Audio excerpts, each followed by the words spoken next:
ഈ ആശാ വർക്കേഴ്സിന്റെ സമരം സെക്രട്ടേറിയറ്റിന് മുന്നിൽ അത് മാറ്റമില്ലാതെ തുടരുകയാണ്. ഇന്ന് 13ാം ദിവസത്തിലേക്ക് ആ സമരം കടക്കുകയുമാണ്. സമരം കൂടുതൽ ശക്തമാക്കും എന്നൊരു തീരുമാനം കഴിഞ്ഞ ദിവസം തന്നെ ആശാ വർക്കേഴ്സ് എടുത്തിരുന്നു. പൂർണ്ണമായും ഈ സേവനങ്ങളിൽ നിന്ന് വിട്ടുനിന്നുകൊണ്ടാണ് ഇപ്പോഴത്തെ ആശാ വർക്കേഴ്സിന്റെ സമരം. രമേശ് ചെന്നിത്തല ഇന്ന് വീണ്ടും ആശാ വർക്കേഴ്സിന്റെ സമരപന്തൽ സന്ദർശിക്കുകയാണ്. രാവിലെ 9 മണിക്ക് സമരപന്തൽ സന്ദർശിച്ച് വീണ്ടും സമരത്തിന്റെ ഭാഗമാകും. തിരുവനന്തപുരത്ത് നിന്ന് ചേരുന്നത് സലീം മാലിക്കാണ്.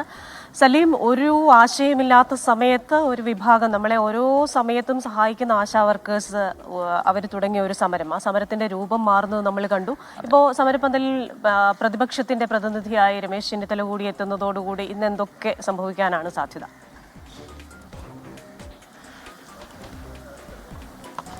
ക്രിസ്റ്റീന പ്രജിൻ, ഓരോ ദിവസം കഴിയും തോറും ആശാവർക്കർമാരുടെ സമരത്തിന് പിന്തുണയേറുന്ന കാഴ്ചയാണ് നമ്മൾ കണ്ടത്. ആദ്യ ദിവസങ്ങളിൽ വളരെ ശാന്തമായി തുടങ്ങിയ ആ സമരം അത് സംസ്ഥാന സർക്കാരിനെ വല്ലാതെ പിടിച്ചുകുലുക്കി. സമീപകാലത്ത് കേരളത്തിൽ കണ്ട ഏറ്റവും ശക്തമായ സമരം എന്ന നിലയിലേക്ക് മാറുന്നതും നമ്മൾ കണ്ടതാണ്.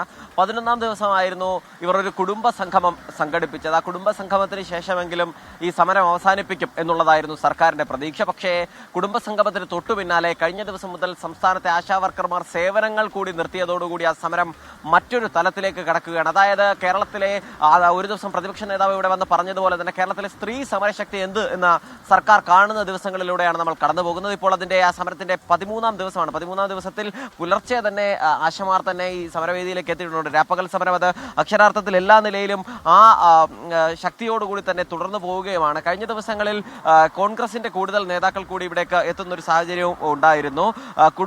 മഹാസംഗമത്തിന് തൊട്ടു മുൻപ് പ്രതിപക്ഷ നേതാവ് വി ഡി സതീശൻ ഇവിടേക്ക് എത്തി. അതിനുശേഷം ഇന്നലെ KPCC അധ്യക്ഷൻ കെ സുധാകരൻ വൈകുന്നേരം ഇവരെ അഭിവാദ്യം ചെയ്യാനെത്തി. ഇന്ന് രമേശ് ചെന്നിത്തല 9 മണിയോടുകൂടി ഇവിടെ എത്തും എന്നാണ് അറിയിച്ചിരിക്കുന്നത്. രമേശ് ചെന്നിത്തല ആദ്യ ദിവസം തന്നെ ഈ സമരത്തിന് അഭിവാദ്യം അർപ്പിച്ചെത്തിയതാണ്. ആദ്യം എത്തിയ കോൺഗ്രസ് നേതാവാണ് അദ്ദേഹം. എന്തായാലും സമരത്തിന് പൊതുസമൂഹത്തിൽ നിന്നുകൂടി പിന്തുണ ലഭിക്കുന്നു എന്നുള്ളതാണ്. സമൂഹ മാധ്യമങ്ങളിൽ ഉൾപ്പെടെ വിവിധ പോസ്റ്റുകളുമായി ബന്ധപ്പെട്ട് പലരും എത്തുകയും ചെയ്യുന്നുണ്ട്. അങ്ങനെ സമരം കൂടുതൽ ശക്തമാക്കുക, ഈ ഉയർത്തിയ മുഴുവൻ ആവശ്യങ്ങളും ലഭിക്കാതെ ഇവിടെ നിന്ന് മടങ്ങിപ്പോകില്ല എന്നുള്ളതാണ് ഇവരുടെ നിലപാട്. സാധാരണ ഇവരെ അനുനയിപ്പിക്കാനായി സർക്കാർ വിവിധ ശ്രമങ്ങൾ നടത്തിയിരുന്നു.